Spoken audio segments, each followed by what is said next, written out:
Okay. So, throwback po to ng aking parang naging kapatid, pero hindi kami talaga magkapatid. Parang pinsan ko siya na isinama sa akin, isinama sa bahay, and hindi ko sila, Chinese din siya eh. Sa Chinese Tibet ang kanyang pamilya, and Chinese Korean din siya, and nung time na to bago school year, kinidnap siya and dinala rin siya sa Monay, kaya nung pagdating niya nabolig siya dahil nga raw itinali siya doon and pinarami siya, and kinuhanan rin siya ng egg cell talaga. So siya lang yung nag-iisa na parang naging kapatid ko, and hanggang ngayon nagtatago pa rin siya, and bumalik na to ng China eh. Bumalik na siya ng China eh. Nakasurvive siya sa hazing. Nasa China siya, and ang kanyang course ay BS Commerce to in management. Siguro sa China na siya nakatira. And ako wala pa, hindi ako nakatapos ng college. So ayun, gusto ko lang i-throwback talaga. Nasa China na siya, pinuntahan siya ng mga pamilya niya. Chinese talaga siya. Chinese Mandarin din / Chinese Tibet. And ako naman, meron akong twin brothers. Yung panganay, lalaki, tapos sa gitna ako, tapos yung sa pangatlo, lalaki rin. So kami ay 3 dragons ang tawag sa amin. And ayun, ganyan talaga ang katawan namin, payat and mahabang lig. So kahit i-throwback mo sa China, pareho talaga ng Chinese talaga. And maldita talaga ang ugali ko. Ugaling Chinese talaga, hindi makapagsinungaling. And hindi masama ang ugali ko, pero if you are Chinese, you cannot lie. That's the Asian signature. I don't know.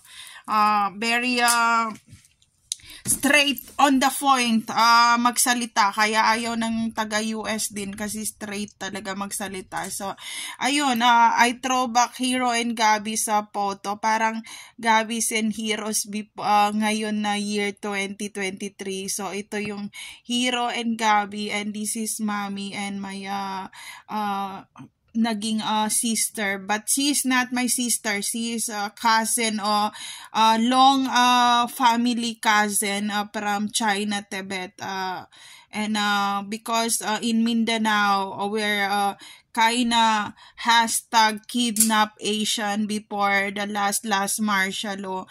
That's why we together in one place or one house in refugee camp near in the river in Cotabato City, Mindanao. So ayan.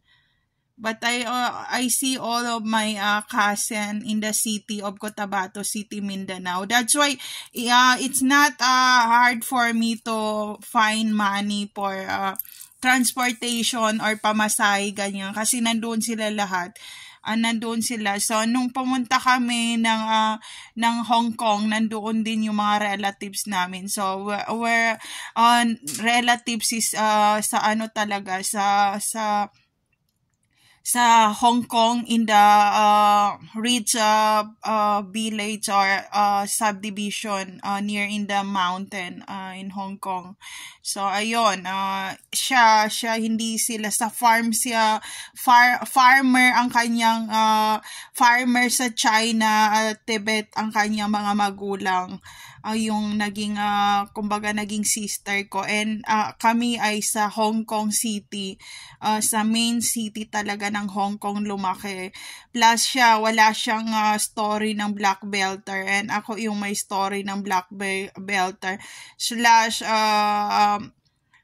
Shaolin Temple na ano talaga, na mga karate, na mixed martial arts. So ayun, Kasi nagtataka yung mga kaklase ko bakit napupunit yung damit nila pag ina-attack ko sila ng isang hila lang. And ayun, tapos pag tinatadyakan ko pati yung blackboard nababasag. Ayun, yun yung mga dapat na hindi ko pwedeng ipakita na power of my own self-defense. So, hindi pwedeng pakita yun. Basta, kaya pag nandun ako, alam na nila pag dumarating ako kasi sabi nila, ayan na yung suplada na makakarati na naman kami. So, ayun.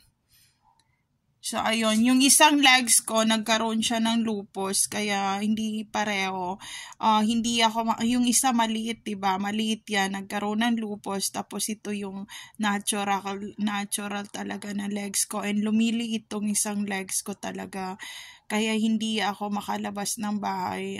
Minsan half a year bago ako lumabas kasi hindi ako makapaglakad. So, numinipis talaga siya. Nagkaroon siya ng siguro electromagnetic wave ang dahilan kaya lumiit yung paa ko dito, ang legs ko. And dahil nga sa sensya, sa mga panahon ngayon, hindi na siya straight na ang aking legs. So, magto-throwback tayo. So, ito, si Hiro, si Gabi, parang ako at ang kapatid ko lang noong unang panahon. Tapos ngayon, ito naman yung, yung mga, kumbaga sa step namin na magkapatid na sister, sila na naman ngayon ang, kumbaga gumagawa ng sarili nilang pangalan sa mga panahon na natapos na namin yung pag-aaral talaga. So, ayun. Gusto ko lang i-share. My sister, she's very kind, friendly, and because she also in the Chinese Marine Corps na siya nung nakita kami nung 2012 nasa Marine Corps na siya noon, Navy SEAL na siya noon ng China.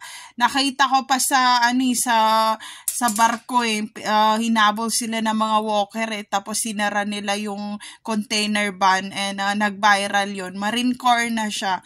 Na siya, Chinese Navy SEAL Marine Corps na siya ngayon. So, mainitin ang kanyang ulo and siyang nagsabi na i-headshot lahat ng mga masamang ugali. And sabi ko, don't use your weapon. So, BS Commerce siya. And sa city rin ng university nakatapos. 4 years course plus experience sa China. So, matalino rin siya. Pareho kami.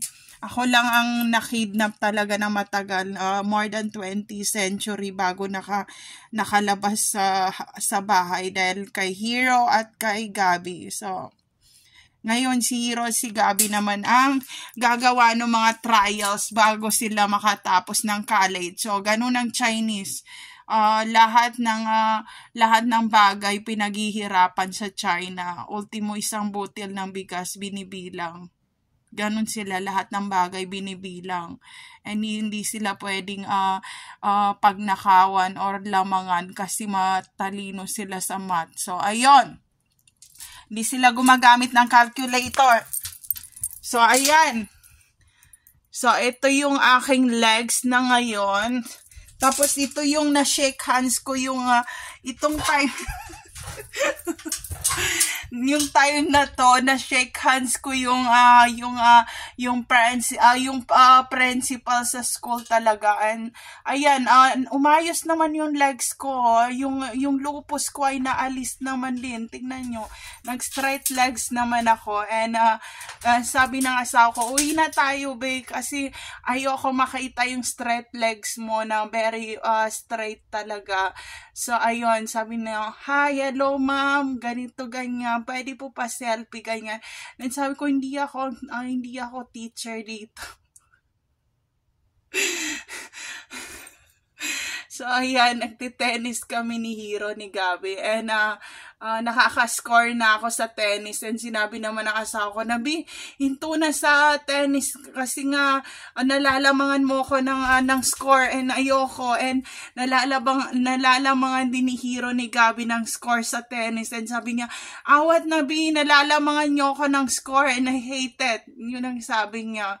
So, ayun, kasi nga nakaka-score na ako sa tennis. So, sabi niya, hinto muna kayo. Pag hindi ka na nakascore sa tennis, nakakamaglaro ulit. So, ito yung pumunta kami ng Hong Kong. Ayan. So, ito yung, Christmas to, ng Christmas to na December. Hero, Gabi, and Mommy. So, ayun. Siya ay nasa Navy SEAL na. Siya. Kaya, hindi ko pwede shoutout name niya.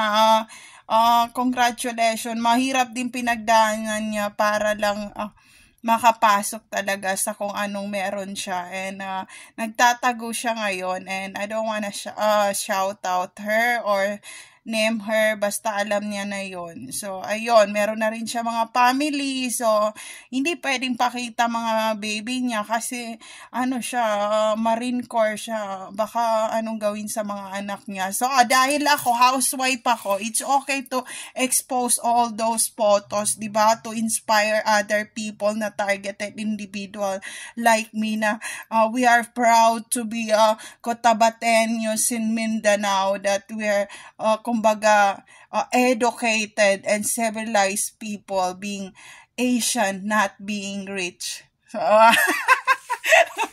So, yun yung mga laban natin sa mga pageantan. So, ito yung pinaka-cute na picture ni Hero, ni Gabi. Ayan. So, ayun, off na natin yung camera, yung phone.